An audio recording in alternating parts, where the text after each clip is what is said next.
रामविलास पासवान के निधन के बाद से चिराग पासवान के सितारे गर्दिश में चल रहे हैं। विधानसभा चुनाव में पार्टी की ऐसी तैसी कराने के बाद एलजेपी को उनके चाचा पशुपतिनाथ पारस छीन कर ले गए। बचा कुचा रामविलास पासवान का बंगला, तो अब वह बंगला भी सरकार उनसे छीनने वाली है। चिराग पासवान के लिए राजनीतिक सफर मुश्किलों भरा रहा है। खासकर चाचा पशुपति पारस की ओर से पार्टी में टूट फूट को अंजाम देने के बाद से ही अब तक एनडीए के सहयोगी दलों में से किसी नेता ने उन्हें सहारा नहीं दिया। इस बीच चिराग को एक बड़ा झटका केंद्रीय आवास मंत्रालय की ओर से लगा।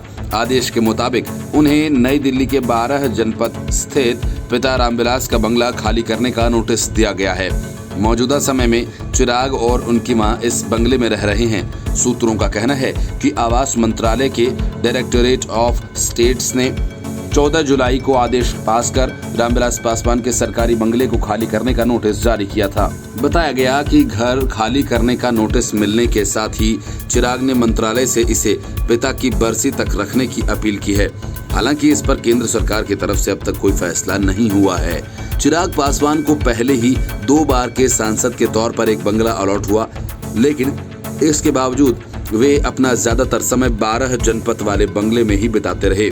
लुटियंस दिल्ली में रामविलास पासवान के नाम पर अलॉट हुआ ये बंगला इलाके के सबसे बड़े बंगलों में से एक है।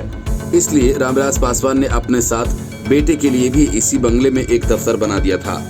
लंबे समय से यही बंगला लोक जनशक्ति पार्टी का दफ्तर भी रहा।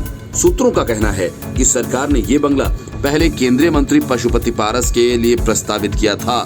हालांकि उन्होंने इसे लेने से इनकार कर दिया।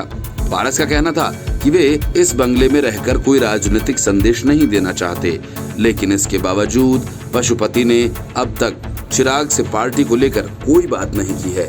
Report news of India.